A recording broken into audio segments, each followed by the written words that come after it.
Hello future doctors, welcome to our channel project BMS. Syllabus इतना बड़ा है, क्या पढ़े और क्या छोड़े ऐसा सोच रहे होंगे आप। टेंशन लेने की कोई बात नहीं है, क्योंकि आज हम समझाएंगे कि कैसे कम पढ़ के भी अच्छे मार्क्स स्कोर किए जा सकते हैं। इसके लिए हम समझाएंगे बीएमएस एग्ज़ाम में लगने वाला 80-20 रूल, कि कैसे सिर्फ 20% सिलेबस से 80% पेपर आता है। हम जानेंगे वो इम्पोर्टेंट टॉपिक्स जिससे एग्ज़ाम में मैक्सिमम क्वेश्चन आते हैं। और अगर कुछ भी पढ़ के नहीं हुआ है तो बस इनको पढ़ लीजिए, आप आराम से पास हो जाएंगे। तो चलिए शुरू करते हैं। रचना शारीर पेपर 2 मोस्ट इम्पॉर्टेंट PYQs। तो पहले हम आयुर्वेदिक टॉपिक्स देखेंगे 10 मार्क्स के लिए। तो इसमें मर्म शारीर बहुत इम्पॉर्टेंट होता है फॉर प्रैक्टिकल और थ्योरी दोनों के लिए। तो आप अभी श्लोक याद करोगे तो वो प्रैक्टिकल में भी काम आ जाएगा। तो उसकी परिभाषा, मर्म के जो भेद बताए हैं वो, और भेद के हिसाब से फिर अलग अलग जो संख्या है, मर्म का चिकित्सीय महत्व, और जो त्रिमर्म है इस पे 5 नंबर का भी क्वेश्चन आ सकता है, या तो फिर 10 मार्क्स का क्वेश्चन आएगा उसमें भी आप त्रिमर्म मेंशन कर दीजिएगा।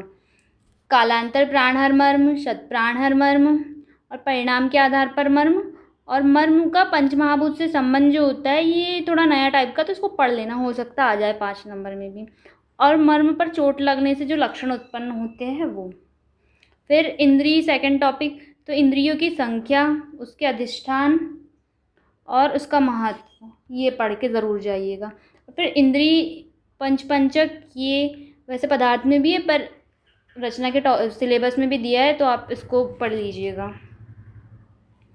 स्रोतस में स्रोतस की परिभाषा, स्रोतस के पर्याय, उसके प्रकार, संख्या, स्रोतोदृष्टि के लक्षण और चिकित्सीय महत्व। स्रोतस भी बहुत इंपॉर्टेंट है, 10 मार्क्स के लिए ज़रूर पढ़िएगा। अब कोष्ठ में आप कोष्ठ की परिभाषा, भेद, संख्या, कोष्ठ का उपयोग कहाँ होता है, ऐसे कोष्ठ और आशय दोनों को मिला के वो 10 नंबर का पूछ सकता है। तो फिर कोष्ठ से सिंगल भी 10 नंबर का क्वेश्चन आ सकता है। तो आशय की भी परिभाषा, संख्या, भेद, तो ये दोनों जो टॉपिक है कोष्ठ और आशय, ये 10 मार्क्स और 5 मार्क्स दोनों के लिए इंपॉर्टेंट है, तो उसको ज़रूर पढ़िएगा। अब आपको बताएंगे 5 मार्क्स के इंपॉर्टेंट PYQs। तो जो कला है, शब्द कला, तो उसमें कला की परिभाषा, भेद जो बताए हैं पूरे वो, और उसके डिटेल में श्लोक, उसके श्लोक से MCQ भी आते हैं तो वो भी पढ़िएगा। और कला के जो कार्य है वो, त्वचा जो उसकी परिभाषा और भेद, और आचार्य चरक और आचार्य सुश्रुत ने जो 6 और 7 करके भेद बताया है तो उनके अलग अलग नाम, क्योंकि कभी कभी क्या होता है वो आचार्य चरक के अनुसार, कभी आचार्य सुश्रुत के अनुसार ऐसे पूछ लेता है 5 नंबर में, तो आप बता दीजिएगा। और त्वचा का महत्व और त्वचा के कार्य। फिर त्रिमर्म में मैंने आपको बताया था कि 5 मार्क्स के लिए भी और 10 मार्क्स के लिए भी इम्पोर्टेंट है। तो त्रिमर्म का श्लोक, फिर उसमें अलग अलग हृदयवस्ती के श्लोक, ये भी आप लिखिएगा अच्छे से। कोष्ठ और कोष्ठांग पे भी आया हुआ है पहले भी, और त्रिमर्म तो बहुत बार रिपीट हुआ है तो उसको ज़रूर पढ़िएगा। फिर धमनी और शिरा की परिभाषा, भेद, और धमनी और शिरा में अंतर, ये भी पूछा है अभी। श्लेष्मधरा कला, रक्तधरा कला, इससे भी डायरेक्ट सीधे 5 नंबर का क्वेश्चन आया है इन दोनों से, तो आप इसको ज़रूर पढ़ के जाइएगा। और उनके श्लोक, क्योंकि इतना ज़्यादा है नहीं लिखने के लिए, तो श्लोक लिख दीजिएगा तो हो जाएगा ऐसे। और सप्त आशय, आशय से डायरेक्ट ना क्वेश्चन पूछ के उसने ऐसे सप्त आशय करके पूछा है, तो ये पढ़ लीजिएगा। अंजलि और अंगुली प्रमाण, ये भी इम्पॉर्टेंट है, 5 नंबर के हिसाब से आप पढ़ लीजिएगा। और सिराओं का जो सर्ववहत्व है ये पढ़ लीजिएगा आप। अब मैं आपको बताऊंगी मॉडर्न टॉपिक्स 10 मार्क्स के, जो PYQs में मोस्ट इम्पॉर्टेंट है। तो आपको क्या करना है, एक बात आप बहुत अच्छे से नोट कर लीजिए अपने दिमाग में, कि जब भी आप मॉडर्न के क्वेश्चंस के आंसर लिखो तो आप हर क्वेश्चन में डायग्राम ज़रूर मेंशन करना है, क्योंकि एनाटॉमी के पेपर में एग्जामिनर को लगता है अगर उसने बच्चे ने डायग्राम नहीं बनाया है तो आप कुछ पढ़ के ही नहीं गए, आप बस रट के आए हो, तो वो आपको बहुत कम मार्क्स देते हैं। और वैसे भी सबसे ज़्यादा सप्ली एनाटॉमी में ही आती है, तो आप इसमें हर क्वेश्चन में डायग्राम ज़रूर मेंशन करके आना। सेंसरी ऑर्गन में आई है तो इसकी जो कोड्स है और इसकी क्लिनिकल एनाटॉमी और बाकी जो पूरी आई की लेयर वगैरह वो सब पढ़ के जाना है आपको। नेजल कैविटी, ईयर में इंटरनल ईयर बहुत बार पूछा है तो आप इसको ज़रूर पढ़िएगा, इसको नहीं छोड़िएगा। और सारे सेंसरी ऑर्गन की क्लिनिकल एनाटॉमी, आई, ईयर, नोज़ की। और टंग और स्किन भी पढ़ लीजिएगा। ये टंग तो अभी तक आया नहीं है वैसे, पर आ सकता है थोड़ा, क्योंकि अभी तक हर साल यही पूछता है, तो इस बार हो सकता है ये पूछ ले। और स्किन के जो लेयर है उसके जो अपेंडेजेस है वो पढ़ लीजिएगा। कार्डियोवास्कुलर सिस्टम में हार्ट बहुत इंपॉर्टेंट है, इसका आयुर्वेद और मॉडर्न दोनों के हिसाब से हार्ट पढ़ के जाइएगा। वैसे आप त्रिमर्म जब पढ़ोगे तो आयुर्वेद वाला पोर्शन आपका कवर हो जाएगा।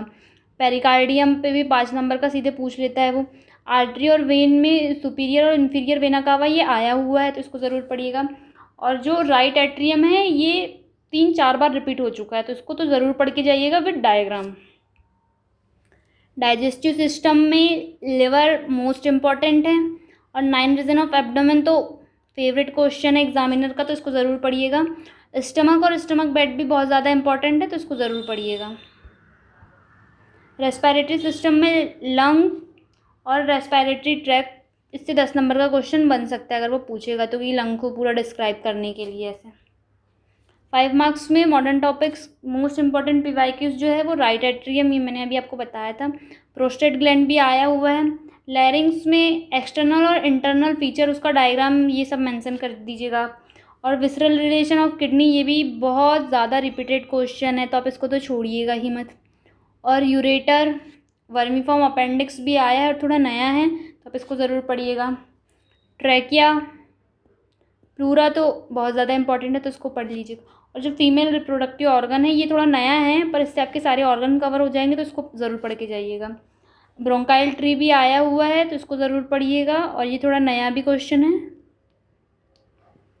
यूरेथ्रा कवरिंग ऑफ टेस्टिस, ये थोड़ा नया है, तो एक बार देख लीजिएगा।